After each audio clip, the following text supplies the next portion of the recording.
Good morning dear students, class 10th, welcome in the online classes. Class आपका test हुआ था 10th का, जो काफ़ी बच्चों ने अच्छा दिया, लेकिन मुझे लगता है आप लोगों ने चीटिंग भी की थी, जो एक दूसरे को देखकर आंसर दिए थे और कुछ लोगों ने कुछ गलत किया। लेकिन बेटा ये जो सारे चैप्टर्स का जो आपको क्वेश्चन आंसर दिए थे, ये क्वेश्चन आंसर आपको इंपॉर्टेंट थे। चलिए नाउ, उस दिन हमने देखा था सिविल डिसोबीडियंस क्या था और कैसे स्टार्ट किया गया था। आज हम सिविल डिसोबीडियंस की लिमिट्स के बारे में पढ़ते हैं, यानी कि सिविल डिसोबीडियंस की सीमाएं क्या थी, क्यों ये सक्सेसफुल नहीं हुआ, क्या बात हुई। चलिए देखते हैं। Not all social groups were moved by the abstract concept of Swaraj. Class सबसे पहले ये बात है, आपको क्या करना होगा, आपको अपनी बुक्स ओपन करके रखनी होगी और बुक के बाद जो 3.3 पॉइंट है, the limits of civil disobedience, आपको वो ओपन करना होगा और साथ के साथ मेरे साथ पढ़ना होगा। ये कहते हैं not all social group were moved by abstract concept of Swaraj. ये कहते हैं कि सभी ग्रुप जो थे वह स्वराज के कॉन्सेप्ट को के लिए घूम नहीं रहे थे। आपने देखा यहाँ पे किसानों की किसान सोशल बिजनेसमैन थे एंड यहाँ पे गरीब पीजेंट थे, बट यहाँ पे कहीं आपको दलित सुनाई दिया नहीं ना। तो कहते हैं वन सच ग्रुप, यानी कि अब एक ग्रुप था, नेशंस अनटचेबल, यानी कि अनटचेबल का मतलब होता है छूत अछूत, यानी कि राष्ट्र का एक ग्रुप रह गया था जो था, जिसे कहते हैं हम अनटचेबल, यानी कि who formed around the 1930s and began to call them self Dalit और ऑप्रेस। यानी कि राष्ट्र के जो अनटचेबल लोग थे, जो एक ग्रुप था, जिन्होंने 1930 में अपना ग्रुप बनाना स्टार्ट किया और अपने आप को दलित और ऑप्रेस कहा जाता था। ये कहते हैं for long Congress had ignore the Dalit for fear offering the Sanatanis. बेटा कांग्रेस जो थी उनको अपने में शामिल नहीं कर रही थी, उनको इग्नोर कर रही थी। क्यों? क्योंकि उसे डर था कि कहीं सनातीज जो है वह उससे दूर ना हो जाएं। And the conservative high cast Hindu, और यहाँ तक कि जो हिंदूज थे हाई कास्ट के, वो भी क्या थे, वो भी उसको छोड़कर ना चले जाएं, इसलिए कांग्रेस वहाँ डर रही थी। But Mahatma Gandhi declare that Swaraj would not come for 100 years if untouchability was not eliminated. वो कहते हैं कि लेकिन महात्मा गांधी जी का ये कहना था कि यदि जो ना, अगर आप किसको इग्नोर करते रहे, किनको, जो अनटचेबल लोग हैं, दलित लोग हैं, अगर उन्हें आप इग्नोर करते रहे तो कभी भी हमें आज़ादी नहीं मिल सकती। इसलिए यहाँ पे जो ना कि आपका कहा था ही कॉल्ड अनटचेबल हरिजन और चिल्ड्रन ऑफ गॉड, इसलिए उन्होंने उनको नाम क्या दिया, हरिजन। हरि का मतलब होता है गॉड, भगवान से, जन मीन्स उनके बच्चे, यानी कि भगवान के बच्चे, इसलिए अब जो ना उनको किस नाम से बोला जाता था, हरिजन के नाम से। Organise satyagraha to secure them entry to temple and access to public wealth, tanks, road and school. बेटा हम जिस लाइफ को जी रहे हैं ना, बहुत अच्छी वाली लाइफ है। कभी आप पहली वाली लाइफ को सोचो, आपको किसी मंदिर में घुसने ना दिया जाए, आपको पब्लिक कुओं को यूज़ ना करने दिया जाए, टैंक को यूज़ ना करने दिया जाए, और आपके साथ हर वक्त की छूत अछूत के। आप अपने घर में देखो, अगर एक भैया को बहुत अच्छी तरीके से प्यार करें, दूसरे भैया को अच्छा ना करें, और तो आपको कितना बुरा लगता होगा। उसी तरीके से पहले क्या था, जो इतने भी अनटचेबल पर्सन थे, उनको ना तो मंदिरों में एंट्री करने की परमिशन थी, ना जो कुएं थे उनमें से पानी पीने की भी नहीं थी परमिशन, यहाँ तक कि जो टैंक्स थे या सड़कें थी या स्कूल थी, उन पर भी चलने की परमिशन नहीं थी। आपको अच्छा नहीं लगेगा, लेकिन कभी पुराने ज़माने की इस टाइप की आप मूवी देखना, आपको पता चलेगा किस तरीके से उनके साथ व्यवहार किया जाता था। He himself cleaned toilet to dignify the work of the bhangi, the sweepers। यानी कि वह खुद क्या करते थे, अब महात्मा गांधी जी ने तो ये सब चीज़ ऑर्गेनाइज किया था, यानी कि मंदिरों में एंट्री करने के लिए, पब्लिक कुएं से पानी पीने के लिए, टैंक से पानी पीने के लिए, सड़कों पर, स्कूल में एंट्री करने के लिए महात्मा गांधी जी ने सत्याग्रह मूवमेंट चलाया था। और खुद ही जो ना अपने आप को क्या कहा था, टॉयलेट साफ करने के लिए खुद को बंगी कहा था। ये कहते हैं and persuade upper caste to change their heart and give up the sign of untouchability. यहाँ तक कि वह जितने भी अपर कास्ट के लोग थे उनसे कहते थे अपने हर्ट को चेंज करो, अपने सोच को चेंज करो और अनटचेबिलिटी को भी ध्यान से देखो। But many Dalit leaders were keen on a different political solution to the problem of the community. लेकिन बहुत सारे दलित लीडर्स जो थे वो चाहते थे कि अब हमें पॉलिटिकल सॉल्यूशंस के कारण, यानी कि हमारी समुदाय के जो प्रॉब्लम्स है उसको जो दूर किया जा सकता है वो राजनीति के द्वारा ही सॉल्यूशन किया जा सकता है। इसलिए they begin organise themselves demanding reserve seat in educational institution. यहाँ तक कि उन्होंने अपने आप आप को क्या कर दिया, एक संगठन घोषित कर दिया और उन्होंने एजुकेशनल इंस्टीट्यूशन में अपनी सीट को रिजर्व कर दिया। And separate electorate that would choose Dalit member for legislative council, और यहाँ तक लेजिस्लेटिव काउंसिल के लिए अपने आप को क्या कर दिया, एक सेपरेट इलेक्शन की डिमांड करने लगे। यानी कि अब उन्होंने उनके लीडर्स ने कहा कि हमें क्या है, हमें अब किसी के साथ नहीं मिलकर रहना, हमें तो अपनी लेजिस्लेटिव काउंसिल अलग चाहिए और हम अलग चुनाव लड़ेंगे। पॉलिटिकल एम्पावरमेंट दे बिलीव, यानी कि वे सोचते थे कि यदि हम पे राजनीतिक पावर आ गई तो क्या होगा, would resolve the problem of their social disabilities. ये वो सोचते थे कि हम अपनी जो सामाजिक जो भिन्नताएं, हमारे साथ भेदभाव जो किया जाता है, उस प्रॉब्लम को हम किसके द्वारा कर सकते हैं, राजनीति में पावर हासिल करने के बाद ही हम कर सकते हैं। Dalit participation in the civil disobedience movement was therefore limited, यानी कि दलित जो थे सिविल डिसोबीडियंस मूवमेंट में बहुत ही लिमिटेड वे में ही पार्टिसिपेट कर रहे थे। कहाँ कहाँ कर रहे थे, महाराष्ट्र और नागपुर में उन्होंने एक स्ट्रॉन्ग किया था। नेक्स्ट देखिए, नेक्स्ट पैराग्राफ में आपको doctor B R Ambedkar who organise the Dalit into depress class association in 1930। बेटा डॉक्टर बी आर अम्बेडकर जो थे वो लीडर थे, वो भी एक दलित थे। उनके बारे में एक छोटी सी कहानी थी, लेकिन उनके फादर जो थे वो अंग्रेज़ों के यहाँ काम करते थे, इसलिए जो ना उनको जो ना वह पढ़ लिख सके। आपको याद हो, एक आपके 8th क्लास में या 6th क्लास में एक स्टोरी है डॉक्टर भीमराव अम्बेडकर के ऊपर, जो आपके क्या है डाइवर्सिटी के ऊपर आपको बताई जाती है। यानी कि उनके साथ किस तरीके से व्यवहार किया जाता है, जब वो पता चल जाती है कि ये किसके अनटचेबल पर्सन है, तो उनके साथ यहाँ तक कि टांगे वाला स्टेशन मास्टर भी उन्हें बैठने की सीट नहीं देते। तो ये कहते हैं डॉक्टर बी आर अम्बेडकर। ये तो हमने जाना कौन थे डॉक्टर बी आर अम्बेडकर। अब देखिए डॉक्टर बी आर अम्बेडकर ने इन दलित लोगों के लिए डिप्रेस क्लास एसोसिएशन 1930 यानी कि 1930 में उन्होंने एक संगठन बनाया और वो नाम था उनका depress class association. Clash with Mahatma Gandhi at the second round table conference by demanding separate electorate for Dalit, यानी कि सेकंड राउंड टेबल कॉन्फ्रेंस की जब डिमांड उठाई जाने लगी, यानी कि सेकंड राउंड टेबल में जब महात्मा गांधी जी के साथ वह वहाँ उस सभा में गए, तो वहाँ पर डॉक्टर बी आर अम्बेडकर ने कहा कि हमें क्या करना है, हमें सेपरेट इलेक्शंस लड़ने, किसके लिए, दलित के लिए। When the British government considered Ambedkar demand, British government चाहती थी कि अम्बेडकर की डिमांड को क्या कर दिया जाए, पूरा कर दिया जाए। क्यों, क्योंकि एक ग्रुप तो पहले से डिवाइड हो गया था, कौन, मुस्लिम, यानी कि मुस्लिम ग्रुप को तो उन्होंने कह दिया कि तुम अपना सेपरेट इलेक्शन लड़ो। अब 2 ग्रुप हो चुके थे यहाँ, हिंदू के और मुस्लिम्स के। अब तीसरा ग्रुप बढ़ते ही यहाँ पे क्या हो जाता, कंट्री भी डिवाइड हो जाता। तो इसलिए गांधी जी ने begin a fast unto that, Gandhi ji ने एक फास्ट रखा, कहा कि जब तक तुम हमारे साथ मिलकर क्या नहीं करेंगे, साथ इलेक्शन नहीं लड़ोगे, तब तक मैं ये फास्ट रखूंगा, चाहे मेरी डेथ क्यों ना हो जाए। He believe that separate electorate for Dalit would slow down to process of their integration into society. ये उन्होंने विश्वास था कि सेपरेट इलेक्टोरेट लड़ने से, दलित के लिए इलेक्शन लड़ने से तो क्या होगा, तो हमारी सोसाइटी का जो विकास है वो बहुत ही स्लो हो जाएगा।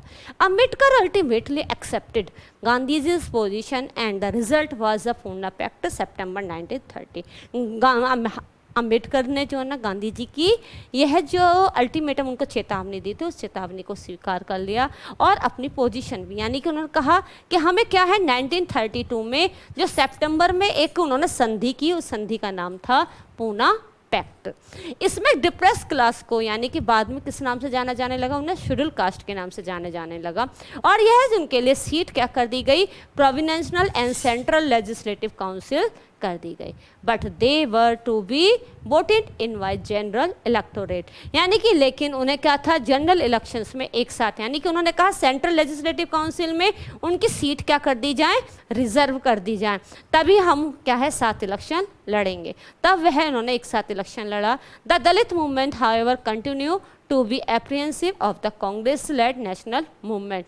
तब दलित ने जो ना उनके साथ, किनके साथ, कांग्रेस के साथ इस नेशनल मूवमेंट में साथ किया। यस, नेक्स्ट देखिए सम, नेक्स्ट वाला भैया सम देखिए, some of the Muslim political organisation in India were lukewarm, यानी कि कुछ लोग जो थे इंडिया में जो थे वो क्या देख रहे थे, वो भी lukewarm in response civil disobedience movement. यानी कुछ मुस्लिम पॉलिटिकल और संगठन जो थे भारत में, उनको भी क्या था, वो भी सिविल डिसोबीडियंस मूवमेंट से बहुत सारी उम्मीदें लगाए बैठे थे। After the decline of non corporation खिलाफत मूवमेंट, यानी कि जब नॉन कॉरपोरेशन मूवमेंट और खिलाफत मूवमेंट का ख़त्म हो चुका था, उसके बाद बड़े पैमाने पर मुस्लिम्स ने ये महसूस किया कि क्यों ना हम कांग्रेस को क्या करें, कांग्रेस के साथ लड़ें। From the mid 1920 the Congress came to be more visibly associated with openly Hindu religious nationalist group like the Hindu Mahasabha. बेटा यहाँ पे क्या था, जो कांग्रेस जो थी वो पूर्ण रूप से दिखाई दे रही थी कि वह हिंदू धर्म के लिए काम कर रही है, और ये हिंदू महासभा का है, क्योंकि उन्होंने एक ग्रुप बनाया हिंदू महासभा, जिससे मुस्लिम्स को ये लगा कि कांग्रेस उन्हें क्या करती जा रही है, इग्नोर करती जा रही है। As relation between Hindu and Muslims worse each community organise religious processions with militant favour. यानी कि यहाँ पर हिंदू धर्म के साथ हिंदू और मुस्लिम जो थे दोनों आपस में बंटवारा हो चुका था, रिश्ता बिटवीन जो था वो अब एक समुदाय का ना होकर एक धर्म का बन चुका था, जो अपने अपने धर्म को फेवर कर रहे थे। Hindu Muslim communal clashes and riot in various cities. Hindu Muslim जो धर्म के बीच में विवाद और दंगे फसाद बहुत होने स्टार्ट हुए। Every right dependent the distance between two communities, यानी कि हर दंगा फसाद जो डिपेंड हो रहा था वो दो समुदाय के बीच में बट गया था। कांग्रेस एंड मुस्लिम लीग, यानी कि कांग्रेस और मुस्लिम लीग जो थे उनको बहुत एफर्ट करने के बाद 1927 में एक अलायंस करा गया, यानी कि एक ग्रुप बनाया गया, और उसमें क्या था, और सब चीज़ों को भूलने के लिए कहा गया। The important differences were over the question of representations in the futures assembly to were be elected. यानी कि यहाँ इंपॉर्टेंट यह था कि क्या फ्यूचर में ये दोनों एक साथ इलेक्शन लड़ेंगी या नहीं। तो मोहम्मद अली जिन्ना, जो मोहम्मद अली जिन्ना थे, ये मोहम्मद अली जिन्ना एक द लीडर ऑफ द मुस्लिम लीग, यानी कि मोहम्मद अली जिन्ना जो थे वो किसके लीडर थे, मुस्लिम लीग के थे। तो was willing to give up the demand to for separate elector. अब उन्होंने पूर्ण रूप से क्या कर चुकी थी, वह इच्छा रखते थे कि इलेक्टोरल यानी कि सेपरेट डिमांड रखी थी कि इलेक्शंस लड़ने की। If Muslims were assured reserve seat in central assembly and representation in proportion of population in the Muslim domination provenance, यानी कि उन्होंने कहा कि यदि मुस्लिम्स की सीटें जो हैं सेंट्रल असेंबली में सिक्योर कर दी जाती हैं, कहाँ पे, वेस्ट बंगाल में और पंजाब में, और उन्हें मुस्लिम रूप से पूर्ण डिक्लेयर कर दिया जाए, यानी कि उनकी ये डिमांड थी, एक तो सेपरेट सीट यानी कि सेंट्रल में उनकी सीट रिजर्व कर दी जाए, और पंजाब और बंगाल जो है पूर्ण रूप से मुस्लिम्स के लिए डिक्लेयर कर दिया जाए, जिससे negotiations over the question of representation continued, but all hope resolving the issue at the all parties conference in 1928 disappeared when M.R. Jayakar of the Hindu Mahasabha strongly opposed effort at compromise। यानी कि यह question सामने आ रहा था कि यह issue जो है कब ख़त्म होगा। सभी पार्टीज जो थे 1928 में कॉन्फ्रेंस किया, जब M.R. जायकर जो थे वो हिंदू महासभा ने उन्होंने एक तेज़ी से कंप्रोमाइज़ किया और इसके खिलाफ चले। When civil disobedience movement started, there was thus an atmosphere of suspicions and distrust between communities। यानी जब सिविल डिसोबीडियंस मूवमेंट स्टार्ट किया गया था तो वहाँ बड़े पैमाने पर जो वहाँ का वातावरण था वो संदिग्ध था, क्योंकि वहाँ समुदाय के बीच में कोई भी विश्वास नहीं था। वहाँ पे एक यूनाइटेड स्ट्रगल नहीं कह सकते थे। Many Muslim leaders and intellectual express their concern about the status of Muslim. बहुत सारे मुस्लिम लीडर्स जो थे वो अपनी क्या करते थे, मुस्लिम्स के स्टेटस के बारे में बात किया करते थे कि ये तो भारत में माइनॉरिटी है, उनको कैसे इनका अधिकार मिलेगा। They fear that the culture and identity of minorities, यानी कि वह डरते थे कि जो माइनॉरिटीज़ कौन होता है, जो कम लोग होते हैं, माइनॉरिटीज़ के जो कल्चर है और उनकी पहचान जो है वो कहीं ख़त्म ना हो जाए, किसके अंडर में, हिंदू मेजॉरिटी में, यानी कि हिंदू मेजॉरिटी में मुस्लिम माइनॉरिटी कहीं खो ना जाए। तो बेटा ये तो आपका देखा था कि आपने सिविल डिसोबीडियंस मूवमेंट की लिमिट्स क्या थी। इसमें देखिए आपका एक येलो कलर का सोर्स डी करके बुक है में है, एक कहानी सी है, ये हम इसको कहानी को पढ़ते हैं। 1930 यानी कि 1930 में आपका जो ना क्या था, एक सर मोहम्मद इकबाल थे, यानी कि वो एज अ कौन थे, वो सर इकबाल मोहम्मद इकबाल जो थे as president of Muslim League, यानी कि मुस्लिम लीग के जो अध्यक्ष थे वो सर मोहम्मद इकबाल थे। Reiterated the importance of separate electoral for the Muslim as an important safeguard for their minority political interest, यानी कि वह राजनीति के इंटरेस्ट के आधार पर अपने माइनॉरिटीज़ को क्या करना चाहते थे, सेव करना चाहते थे, इसलिए वह इलेक्शंस भी अलग से लड़ना चाहते थे। बेटा मैं बार बार सेपरेट इलेक्टोरेट्स कह रही हूँ, सेपरेट इलेक्टोरेट्स कह रही हूँ, यानी कि पर्टिकुलर एक ऐसे एरिया डिक्लेयर कर दिया जाए जिसमें वही लोग हैं। जैसे अब सपोज कीजिए पूरे इंडिया में कोई भी कहीं भी जा सकता है, कुछ भी कर सकता है, कोई भी ये नहीं है कि वह मुस्लिम स्टेट है या फिर ये हिंदू स्टेट है या पंजाबी स्टेट है। यानी कि जब हम यहाँ आज़ाद होने की लड़ाई लड़ रहे थे तो यहाँ पर सभी डिमांड कर रहे थे कि हमें क्या होना चाहिए, हमारा स्टेट अलग होना चाहिए, सेपरेट इलेक्टोरेट होने चाहिए, वहाँ किसी तरीके से हिंदू ना हो या दलित जो कह रहे थे वहाँ किसी तरीके से अपर कास्ट ना हो। तो यहाँ पे जो ना सभी अपने राजनीति के इंटरेस्ट पर अपने माइनॉरिटीज़ के अधिकारों को सेव करना चाह रहे थे। His statement is suppose to have provided the intellectual justification for the Pakistan demand that came up in subsequent year. कुछ ही सालों में यह जो डिमांड हो रही थी कि सेपरेट इलेक्टोरेट सेपरेट, तो यहाँ पे एक नया वर्ड निकल कर आया पाकिस्तान। अब यहाँ पे क्या थी कि पाकिस्तान की उनका क्या कहना था, I have no hesitation in declaring that if the principle that the Indian Muslim is entitled to full and free development on the line of his own culture and tradition in his own Indian homeland is recognized as the basis of a permanent communal settlement, he will be ready to stake his all for the freedom of India। वो कहते थे मुझे किसी भी तरीके की कोई hesitation नहीं है, कोई भी हिचकिचाहट नहीं है। मैं ये घोषित करता हूँ कि यदि भारतीय मुस्लिम्स के सिद्धांत जो हैं वो फुल और फ्री रूप से डेवलप हो और उनके कल्चर भी आगे बढ़े और इंडियन ट्रेडिशन में अपने भारत में हो, अपने होम लैंड में हो, जहाँ पहचान उनको मिलती है, वहाँ परमानेंट रूप से हमें क्या होना चाहिए, सेटलमेंट मिलना चाहिए और हम भारत में की आज़ादी में साथ होने चाहिए। The principle that each group is entitled to free development on its own finds it is not inspired by any feeling of narrow communalism। ये कहता है हर ग्रुप का एक सिद्धांत होता है, वह चाहता है कि वह फ्रीली रूप से डेवलपमेंट करे और उसके जो वह कुछ अपने समुदाय से क्या हो वह फीलिंग को आगे बढ़ा सके। A community which is inspired by feeling of ill will toward other community is low and ignorable. वो कहते हैं यदि कोई कम्युनिटी को ही क्या है उसके जो फीलिंग कम होगी या अपना आवाज़ नहीं उठा पाएगी तो दूसरी जो है वह उसे क्या कर देगी, इग्नोर कर देगी। I entertain the highest respect for the customs laws religious and social institution of other communities. ये कहते हैं मैं क्या करता हूँ, मैं सबसे ज़्यादा रेस्पेक्ट देना चाहता हूँ सभी के रीति रिवाजों को, सभी के कानून को, सभी के धर्मों को और यहाँ तक कि सभी की सामाजिक संस्थाओं को और अदर कम्युनिटीज़ की।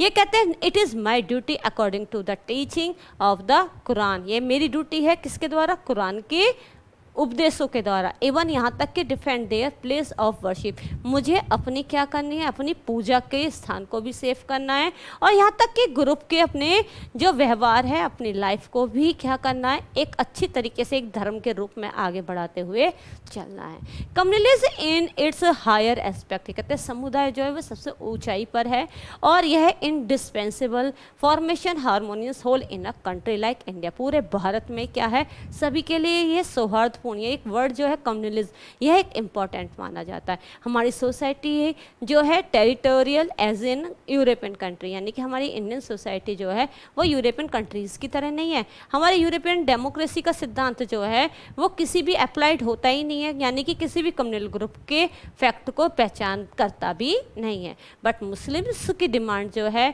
वो यह है कि वह Muslim India with in India is there for perfectly justified, यानी कि भारत में मुस्लिम जो हो परफेक्ट हो और उसकी पहचान हो।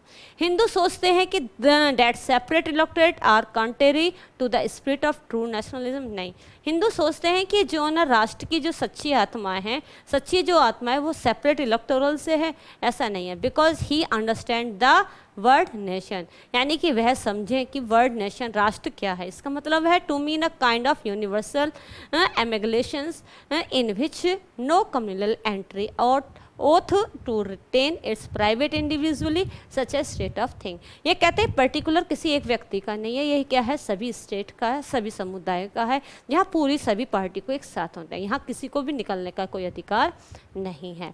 ये क्लास, ये था इनका कह सोच और ये चीज़ थी। आज के लिए इतना ही है। इसमें से आपको क्वेश्चन आंसर फाइंड आउट करने हैं और यह चैप्टर आपको रीड आउट करना है। And have a nice day. ये आपकी क्लास आज ख़त्म हुई।